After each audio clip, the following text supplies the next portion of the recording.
of the emergency services, health and care workers, and especially those who will be working over Christmas, and not least those in our national mission to get boosted now. Mr. Speaker, this morning I had meetings with ministerial colleagues and others. In addition to my duties in this House, I shall have further such meetings later today. Nick Smith. Mr. Speaker, can I congratulate the Prime Minister and his wife on the birth of his baby daughter? Last week was Crime Week. Was it a success for you, Prime Minister? Yes.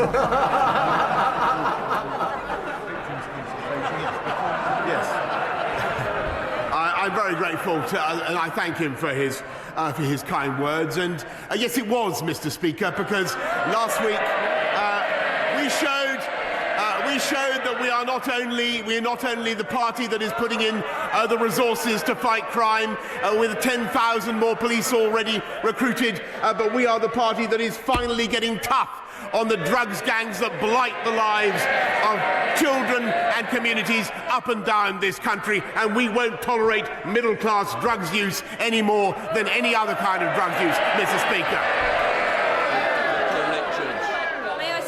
Wishing the Prime Minister and his family a happy Christmas. Mr. Speaker, last Christmas I joined the charity Seva Day in wrapping Christmas presents at Durga Bhawan Temple.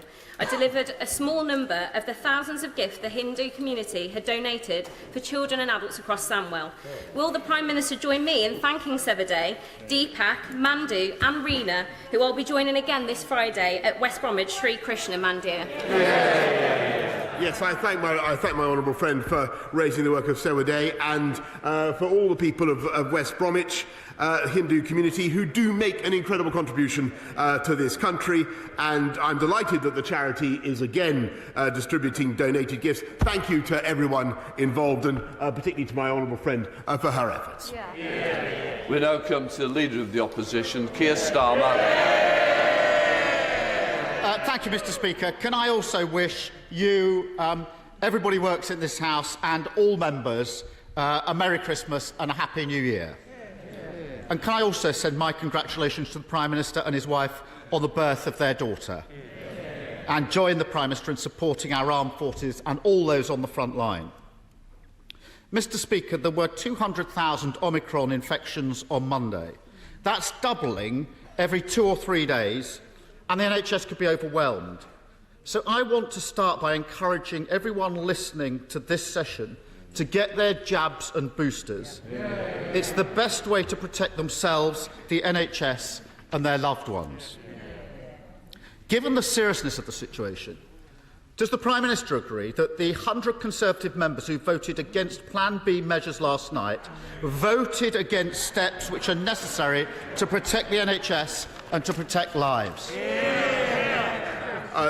Thank you, Mr. Speaker. The government is taking a balanced and a proportionate approach to dealing with the pandemic, and the House voted through Plan B, I think, with Conservative votes, Mr. Speaker, and we will continue with the massive booster rollout, to which he is a late convert. Since Friday, when I decided that we had to accelerate the booster programme in view of the data about Omicron, we've cut the timetable in half. Mr. Speaker, Monday was the biggest vaccination Monday in the history of this country, and yesterday was the second biggest vaccination achievement by the NHS ever. More than 500,000 jabs delivered, and the campaign continues to grow. I want to thank absolutely everybody involved. I want to thank all the British public for coming forward to get boosted now. Mr. Speaker, we all hope that, combined with the booster programme, Plan B will be sufficient to prevent the NHS from being overwhelmed. Nobody wants to see further restrictions, but the Prime Minister has quite rightly not ruled anything out. So can I take this opportunity to make clear to the Prime Minister that if further votes are needed to save lives and protect the NHS, Labour MPs will follow my leadership and we will always put the national interest first. Can I ask the Prime Minister to get his House in order so he can say the same about the members behind him? Yes, Mr. Speaker, if further measures are needed, as the House will understand, if further regulation is needed, of course this House will have a further say. As for following his leadership, Mr. Speaker, they wibbled-wobbled over Plan B, they wibble-wobbled over quarantine, and if we'd listened to him, Mr. Speaker, we wouldn't even have the vaccine rollout, because we would have remained in the European Medicines Agency. True, and we wouldn't have opened up on July the 19th, Mr. Speaker. We would have remained in lockdown. That's the reality, Mr. Speaker. Mr. Speaker, let me put that straight back in its box. The Labour Party showed the leadership yesterday that the Prime Minister lacked. Mr. Speaker, if it wasn't for Labour votes, his government wouldn't have been able to introduce vital health measures we need to save lives and protect the NHS. So weak is his leadership. His own MPs were wrong to vote against basic public health measures. But I can understand why they're angry with him. After all, the Health Secretary said this summer that relaxations of restrictions were irreversible. They weren't. Only last week the government... Order. I've been tempted by both of you a little bit too much.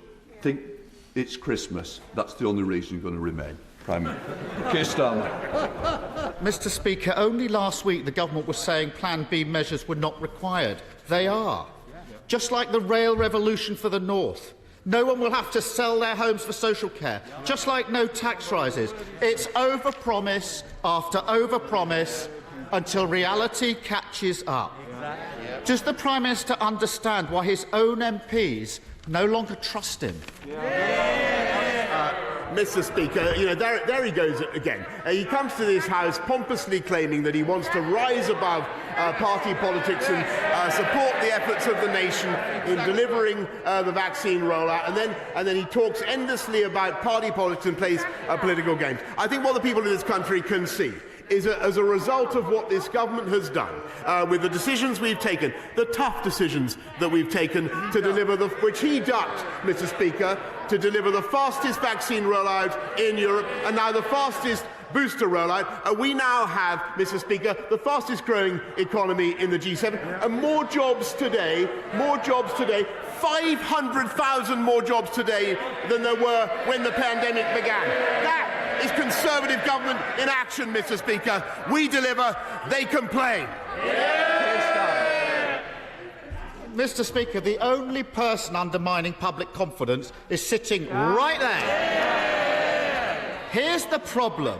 His MPs are wrong to vote against basic public health measures, but they are not wrong to distrust him.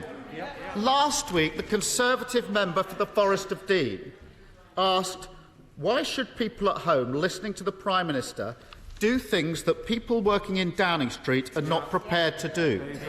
Tory MP. The Conservative member for Shipley last week asked the Prime Minister, can he give me any reason at all why I shouldn't tell my constituents to treat these rules the same way that Downing Street treated these rules last year? Now, the Prime Minister's had a week to come up with a good answer. Has he done so? Mr. Speaker, the answer is very, very clear, and it's there in what the public are doing, Mr. Speaker, because they can see that the government is getting on with delivering on their priorities, not just on the economy, Mr. Speaker, but above all on delivering the fastest booster rollout in Europe. And he's fond of these European comparisons, Mr. Speaker, but we've done almost double the percentage of any other European country. We've boosted 86% of the over-80s in this country, 91% of those aged 75 to 79. That is an astonishing achievement, and I think that is what the people of this country are focused on, Mr. Speaker. And rather than the partisan trivia that he continually raises, when frankly he has a case to answer himself. I think that's no, he hasn't come up with a good answer. For weeks now, he claims that no rules were broken. He claims he didn't know what was happening in his own house last Christmas. I don't believe him. His MPs don't believe him. and nor do the British public. He's taking the public for fools, and it's becoming dangerous, because from today, anyone who tests positive for coronavirus faces a second Christmas in isolation. It will be heartbreaking for families across the country. The message from the government has to be, we know that following the rules won't be easy this Christmas, but it is necessary. Can the Prime Minister not see that he has no hope of regaining the moral authority to deliver that difficult message if he cannot be straight with the British public about the rule-breaking in Downing Street last Christmas? Mr. Speaker, I've repeatedly answered that question before, and as he knows, a report is being delivered to me by the Cabinet Secretary into exactly what went on. He might explain why there are pictures of him quaffing beer, Mr. Speaker. In a way, I mean, we haven't. I think what the British public want us all to do, frankly, and what they want us all to do is focus on the matter in hand and continue to deliver the vaccine rollout in the way that we are. And I think it is an absolutely fantastic thing that people are now coming forward in the way that we are, the way that they are. 45% of people over 18 have now had a vaccine, Mr. Speaker, and I thank our amazing staff. I thank the NHS. I thank all the GPs. I thank the GPs, and we are. Well, you blocked the investment in there. Mr. Speaker, they wouldn't vote for it. They wouldn't vote for investment in our NHS, Mr. Speaker. They wouldn't do it. I thank them for what they're doing. I can tell the House that we're now speeding things up by allowing people to avoid the 15-minute delay after they've been vaccinated, which I hope will encourage even more people to come forward. Mr. Speaker, the virus is spreading once again, and lives and livelihoods are at risk. The British public are looking for a Prime Minister with the trust and the authority to lead Britain through the crisis. Instead, we're burdened with the worst possible Prime Minister at the worst possible time. They're shouting now. Where were they in the lobby last night? His own MPs have had enough. They won't defend him. They won't turn up to support him. And if he proposes them, they won't vote for basic public health measures. So at this time of national effort, the Labour Party stood up, shown the leadership that the Prime Minister can't, and put the health and security of the British people first. This is silly because I can't hear the question. I will hear the question.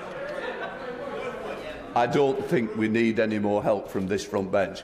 I'm just dealing with this corner first before I come back. Can I just say, I understand it's the last PMQs and we're going to be coming back in the new year, but I do need to hear the question. And it may take a long time, but I will hear it. So please, I want to get through questions. I want you all to get away for Christmas. At this stage, you won't. Keir Starmer.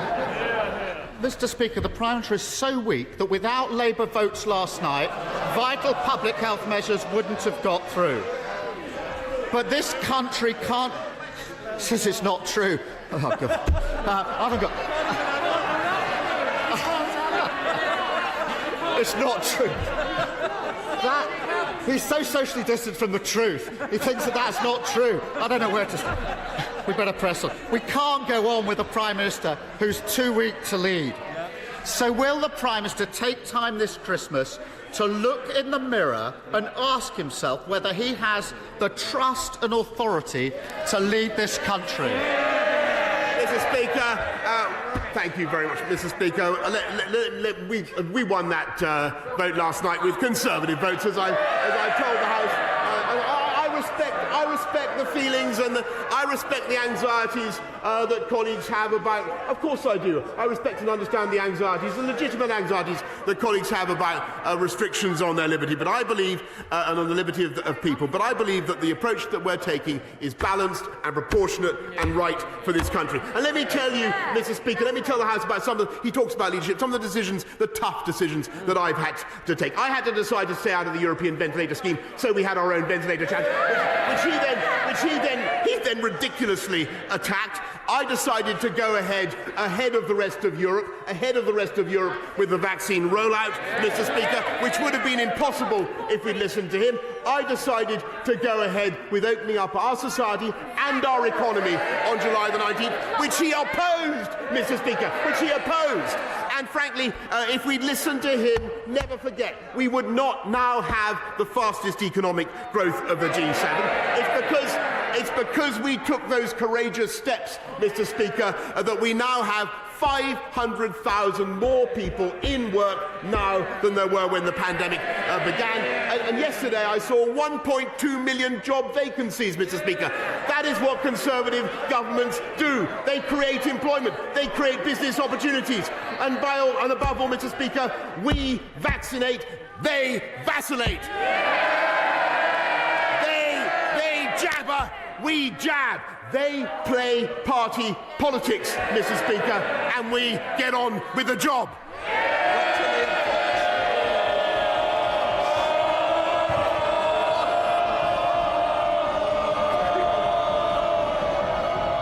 I'm amazed.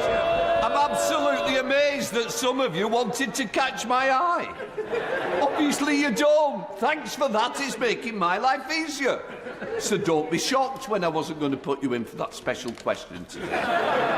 Let's come to the man of the moment, Dr. Liam Fox. Thank you, Mr. Speaker. As we look forward to 2022, one of the dates that stands out for me is the 21st of March, which will be International Down Syndrome Day. Yeah. In thanking the government for the support, and indeed thanking all parties in the House for the support for the Down Syndrome Bill, can I ask the Prime Minister if he will give his personal commitment to ensure that we get that bill on the statute book before International Down Syndrome Day, when we will be the first country in the world to do so? We talk about global Britain. It can't just be about trade and diplomacy. It must also be about values. Wouldn't that be a great place for Britain to start? My right honourable friend is a wonderful campaigner on this issue. He's completely right about Down syndrome people. They can have poorer health outcomes. That this bill, I know, does aim to improve life outcomes for people with Down's syndrome, and we are pleased to support it, and we will do whatever we can to ensure the prompt progress of this bill. We now come to the leader of the SNP, Ian Blackford. Thank you, Mr. Speaker. Can I wish you... It's not a pantomime. Oh, yeah, exactly. Carry on partying. Thank you, Mr. Speaker. Can I wish you, all your staff, all members in the House, a Merry Christmas and a good New Year when it comes, and send my thanks to those in the front line, our emergency service, our armed forces, for everything that they have done to get us through this year. Mr. Speaker, the public understands the threat that Omicron poses to all our people and to our NHS. But we saw from last night's vote the Tories might be privileged enough to live in denial about this danger, but the rest of us have the responsibility to live in the real world. That means increasing public health measures and increasing financial support for businesses and workers. The Scottish Government is delivering £100 million from our fixed budget to support businesses. But we all know that more is needed. Yesterday, the UK Government put out a press release saying that new financial support was coming. But last night, the Treasury U-turned saying no new money was available. So, Prime Minister, which is it? Is there any new money to support businesses? Or was it all just smoke and mirrors once again? I'm grateful to the right honourable gentleman, and I share some of the points that he made about the importance of being vigilant about Omicron. I think it's good that he set that out. I think it's important that we continue to work with the Scottish administration as we do to help everybody through it. There is more money, as he knows, through Barnett consequentials. There are also further powers under the existing devolutionary settlement for the Scottish administration to raise money if it chooses to, and they have that option. But we will of course continue with the discussions with the Scottish administration. Ian Blackford. Mr. Speaker, that simply wasn't an answer, and it really just does confirm it's all smoke and mirrors. There was no new money for Scotland. Once again, the Prime Minister can't trust a word that this Prime Minister says. Dodgy dealings on renovations and his distant relationship with the truth. All of it has left him weak. Last night, this UK government struggled to get measures through this House that Scotland has had for months. A Prime Minister who can't do what is needed to protect the public is no Prime Minister at all. Mr. Speaker, nobody wants further restrictions, but Scotland can't afford to be hamstrung if the Prime Minister can't act because he's got 99 problems behind him. So will he give the devolved governments the powers and financial support that we need to protect our people? Mr. Speaker, I think we're going to need a bit bigger waistcoat to contain the synthetic indignation of the right honourable gentleman. Quite frankly, if I can just tell him that there are the powers. The Scottish administration has the powers, but what we've also done, Mr. Speaker, is a record settlement, for Scotland, £41 billion. But I, in all friendship with the right honourable gentleman, who I'm actually quite cordial with behind the scenes, Mr. Speaker, we will work with the Scottish Government to make sure that we get through this thing together. Sir Robert Neal. Thank you, Mr. Speaker. Stroke is the leading cause of adult disability in the United Kingdom. It's the fourth largest killer. We've made much progress, but regrettably, in the last couple of years, key treatments like thrombectomy, thrombolysis and timely interventions in hospital have actually stalled and gone backwards. In particular, most stroke survivors do not receive less than half the recommended levels of rehabilitation, something which the Prime Minister knows my own family have experienced. Can we urgently look to upgrade the very good National Stroke Plan into a fully fledged national strategy for stroke, with a minister responsible for it and a dedicated team of officials in the department to roll that out? I want to thank my right honourable friend for that question. I know he and I have discussed before his own personal reasons for caring so much about this issue, and I understand and I sympathise deeply with what he's saying. And that's why one of the reasons why I want to make sure that we do invest enough in this. There are 20 integrated stroke networks in England already. What we want to do is increase their capacity by about tenfold. Mr. Speaker, very happy to make sure that he has the right meeting with the relevant minister to discuss the matter. But that's why it's so important that we invest now in our NHS in the way that we are. And what a pity that essential measure could not be supported by the party opposite. The Mace-Word. Speaker, the Prime Minister's actions over the last number of months have absolutely eroded public confidence at the worst possible time in a public health crisis, excusing rule-breaking by his own MPs, ignoring rule-breaking in his own House. He can't even lead Tory MPs to vote for his public health guidance. How does he expect to lead anybody else? Surely now it is time, Mr. Speaker, for him to do the right thing, the only thing left to him to restore public confidence, and resign. No, Mr. Speaker, I'm going to get on with protecting the public of this country and making sure that we get through this pandemic together as one United Kingdom, Mr. Speaker, and making sure that we protect trade between Great Britain and Northern Ireland in the way that I know he would want it protected. Peter Aldous. Thank you very much, Mr. Speaker. In East Anglia, there are, on the one hand, tremendous opportunities in such sectors as low-carbon energy and sustainable fishing, and yet, on the other hand, significant challenges with deep pockets of deprivation, particularly in coastal communities.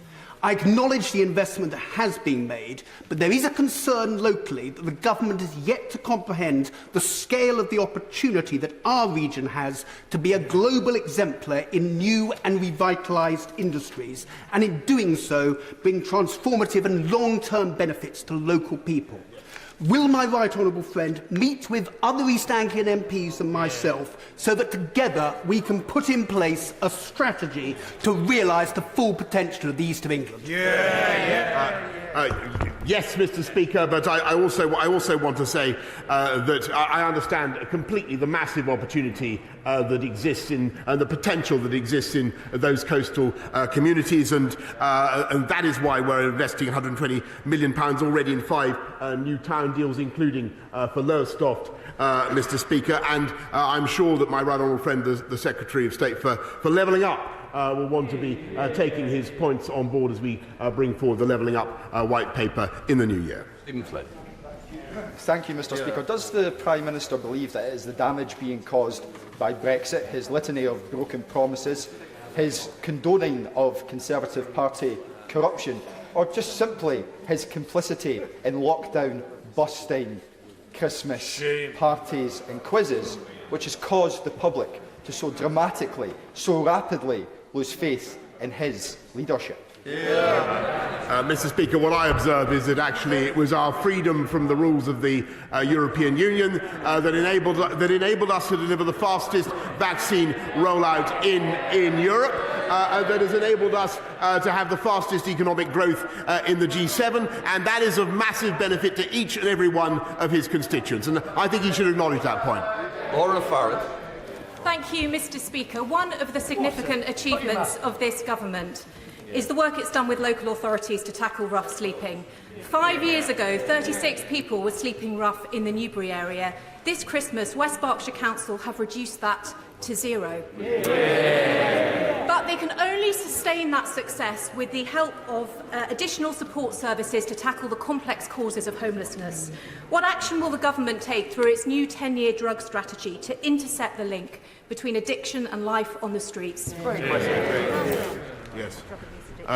My honourable friend is completely right to draw the link between drug addiction and rough sleeping, and that's why our drug strategy is so absolutely vital for tackling this problem. I also want to thank local councils, Mr. Speaker, and everybody involved in the Everyone In campaign. I think that homelessness and rough sleeping are a blight and a disgrace, a shame for our society, and I'm proud to say that levels are falling. Our rough sleeping snapshot shows levels have fallen 43% since 2017, though clearly as we come out of the pandemic in the next year or so, we must make sure that we continue to reduce rough sleeping. It remains an absolute priority for this government.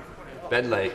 Mr. Speaker, with the emergence of the Omicron variant and a rising number of COVID infections, more and more people are being asked to self-isolate, to stay at home to look after isolating children. I've been contacted by people in Ceredigion who have been excluded from isolation support payments as they are not in receipt of benefits or above the weekly earnings threshold. Will the Prime Minister act urgently to increase statutory sick pay, which currently stands at a mere £96.35 a week, so that people in this position do not have to choose between following public health regulations or putting food on the table? I thank him very much, and I understand the difficulties some families will find themselves in. We want to look after everybody throughout the pandemic, and that's why we've done things like lift the living wage in the way we have, increased the funds available for childcare, but also made sure that the councils have an extra hardship fund of £500 million to help families of the kind that he's describing through this winter. Kieran Mellon. Thank you very much, Mr. Speaker. Following confirmation of the Crewe to Manchester leg of HS2, the Alston factory and Crewe winning a HS2 rolling stock contract, and Crewe's long history at the heart of our railway industry, does the Prime Minister agree with me that Crewe is a strong contender for the headquarters of Great British Railways, and can he tell me when the process to choose the location of the new HQ will start? Well, Mr. Speaker, I think my brief says here I can be very careful in what I say. I've no doubt that Crewe is a strong contender, but further details of the competition will be announced in the coming weeks, Mr. Speaker, and I know that expressions of interest from places such as Crewe will be very welcome. You've got a couple in them. Maria Regal. Thank you, Mr. Speaker. After inquest verdicts on the 97 people who died in the Hillsborough disaster of unlawful killing, the Right Honourable Gentleman stood for election to this House on a manifesto that included legislating to introduce a public advocate. Why then is his government repeatedly blocking my public advocate bill, which has cross-party support and would prevent families bereaved by public disasters from ever again having to endure what the Hillsborough families have had to cope with over the last 32 years. Is it an oversight or yet another broken promise? I thank the Right Honourable Lady, and no, we do recognise the importance of putting the bereaved and the bereaved of Hillsborough at the heart of an investigation, and we think that in certain circumstances funding may be available for a representation for the bereaved at a public inquiry or interest. We are considering, to her point, we are considering what steps should be taken. I will ensure that she has a meeting with the relevant minister in the relevant department, in the Home Office, as soon as possible. Sir Bernard Jenkins.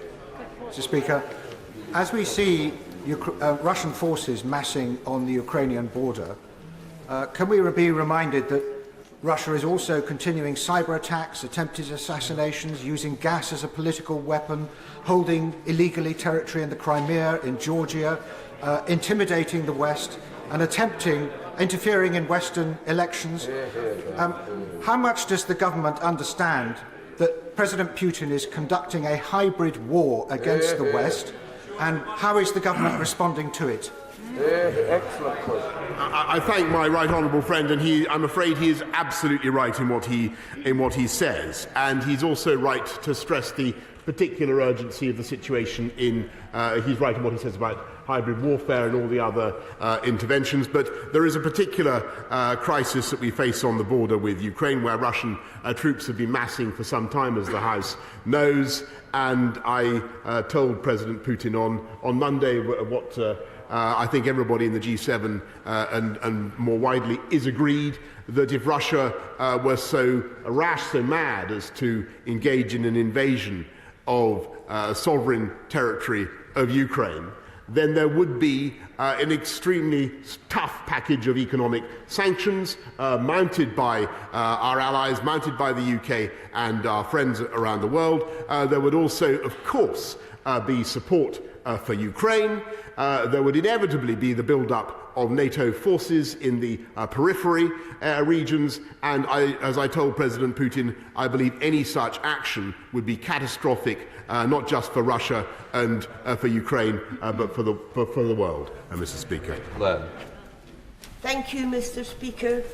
The Prime Minister made an address to the nation on Sunday on COVID booster jabs, and he said every eligible adult will have the chance to get the booster before the new year, roughly 2 weeks away. However, the Health Secretary and our national health leaders have said otherwise. We know that those who deliver our health service were not adequately consulted. The infrastructure to deliver was not prepared. Isn't this going to be yet another broken promise, Prime Minister? Mr. Speaker, yes, this is a massive national effort. Yes, it will be incredibly hard to achieve. But do I believe that our NHS, our GPs, our volunteers can do it? Yes, I do, Mr. Speaker. And I think that's the spirit in which she and the whole House should approach it. And rather than taking that approach, Mr. Speaker, can I advise all the Labour benches and all colleagues around this House to tell our constituents to get boosted now. Tom Tugendar. Thank you, Mr. Speaker. I very much welcome my right honourable friend's answer to a question just a moment ago, and his emphasis on global Britain and partnership in standing up to autocracies. Will he therefore share the concern that I have about the reports I've just got from the Foreign Office that there is a staff cut of 10% across the board? How is this compatible with global Britain? Mr. Speaker, we are investing massively in overseas aid. We're investing massively, £10 billion a year in overseas aid. This country is spending, I think, we are the biggest spender in Europe. Overseas, 54 billion. If you look at what we're doing on aid, on the Foreign Office, on defence, we are the biggest spender on overseas activities of any country in Europe. And I know he's an expert on foreign affairs, Mr. Speaker, but I can tell him that the recent information that has trickled into his ears is, I'm assured by my right honourable friend, the Foreign Secretary, fake news. Ruth Cambray. Thank you, Mr. Speaker. Transport for London faces serious financial difficulties solely due to the pandemic causing the collapse in fares income. The emergency COVID funding to TfL expires the day after tomorrow. Prior to the pandemic, the Mayor of London spent 4 years improving TfL's finances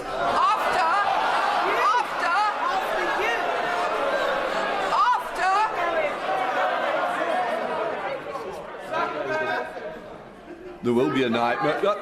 There will be a nightmare in a moment. Can I just say, we want to get through the questions. I was hoping to get some extra people in. You're not helping me do so.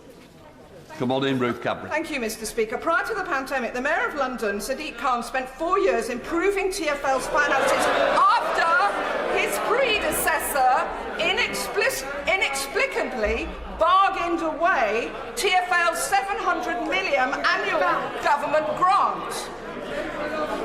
By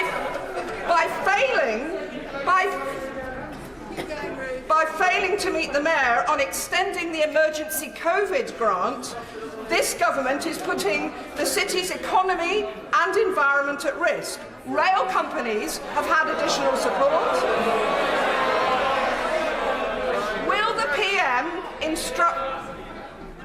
Will the PM instruct silent shaps to meet the Mayor immediately so that buses and tubes can continue to keep London moving from Friday? Mr. Speaker, this happens to be one of the subjects I probably know more about than anybody else in this House. And I can tell her that when I was Mayor and I was Chairman of Transport for London, we had our finances in balance because I ran a responsible fares policy. When I left the mayoralty, we had Crossrail in surplus and we had our reserves in surplus. What happened actually was that the Labour Mayor of London embarked on a reckless, unfunded fares policy,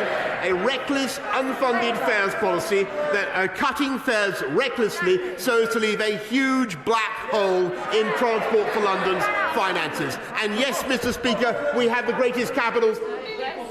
I'm not going to dissent from, and we will of course help the stricken Labour difficulties in any way that we can, but blame lies fairly and squarely with City Hall. Thank you, Mr. Speaker. I'd like to wish all of our constituents for all across the country a Merry Christmas and a safe 2022. What matters to my Sedgefield constituents, though, is jobs, jobs, jobs.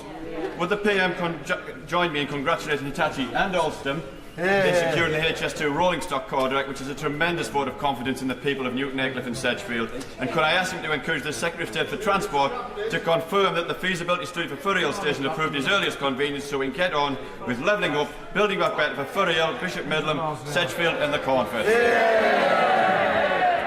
Yes, I thank my honourable friend, who is a great advocate for Sedgefield and for his constituents and for levelling up. I congratulate Hitachi and Alstom on securing the HS2 stock order and the proponents of the Ferry Hill Station for completing the initial business case for the scheme. And Mr. Speaker, this is part of the £96 billion investment that we're making in our railway infrastructure, the biggest in 100 years, dwarfing anything that the Labour Party has ever embarked on, and we will get on with uniting and levelling up across our country. Caroline Harris. Thank you, Mr. Speaker. I'm sure the Prime Minister would like to thank me for assisting him, as I was unaware of last year's and been kept in the dark about last year's festivities, with my assistance in lighting the Christmas tree in Downing Street this year. Unlike the Prime Minister, I am not in the dark as to what my staff are doing this year. We are serving and delivering over 1,000 hampers and gifts to families across Swansea East to make sure they get across Swansea, that they get a Christmas. Will the Prime Minister please join me in congratulating and thanking everyone involved and everyone deserves a Christmas, and if he would like to come and light a tree in my constituency, I'll ensure there's one available for him. Can I say that's one of the nicest things somebody said to me from the benches opposite for a long time, Mr. Speaker, and I do want to thank and congratulate everybody in her constituency who's helping to bring hampers to those who need it this Christmas. It's a wonderful thing. Be more. you, Mr. Speaker. My thoughts, and I'm sure the thoughts of the whole House, are with those who loved Star Hobson, who was brutally murdered by a monster whilst Star's evil mother allowed this to happen in Keighley. The court heard that numerous referrals were made to Bradford Council's Children's Services months in advance of Star's murder, but they were not taken seriously. In fact, the case was closed. The Prime Minister will be aware that this is the latest of a long list of failings at Bradford Council's Children's Services, where political correctness appears to have been put before the welfare of children. I have no confidence in Bradford Council's leadership to deliver children's services, and since the death of Star, I am pleased that the government has sent in a commissioner to oversee. Sorry, I'm very bothered with going into sub judice. It is very, very serious, and I don't want to cause a real problem. I would say for the Prime Minister, if he could answer without getting any further details. I think we've gone a little bit too far into what the case is at the moment. Prime Minister.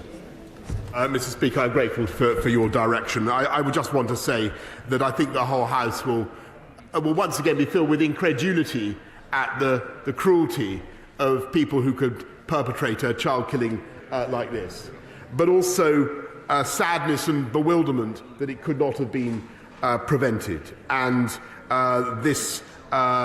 we will appoint, as my honourable friend knows, appoint a commissioner to assess the relevant council, Bradford's capability and capacity to improve on their findings, and they will report on their handling. They will report in January. But this will also feed in to the report that we've commissioned on the death of Arthur Labinjo Hughes. And I say to those who are responsible in the authorities concerned that we will not hesitate to remove service control if that is what is necessary to drive the improvements that we need to see. That comes to the end. We're going to go to you, Hughes. Can I just wish everybody a wonderful Christmas, and let's have a peaceful New Year to everybody. Thank you. Yeah. Let everybody go. All the best. Good to see you. Look after yourselves, folks. Cheers. All the best. Let's look after yourself. Pretty, thank you again. All the best. Cheers. All the best. Oh, Walter down. I'm here, Mr. Speaker. All right. I just can't get through. Don't worry. We'll give you time.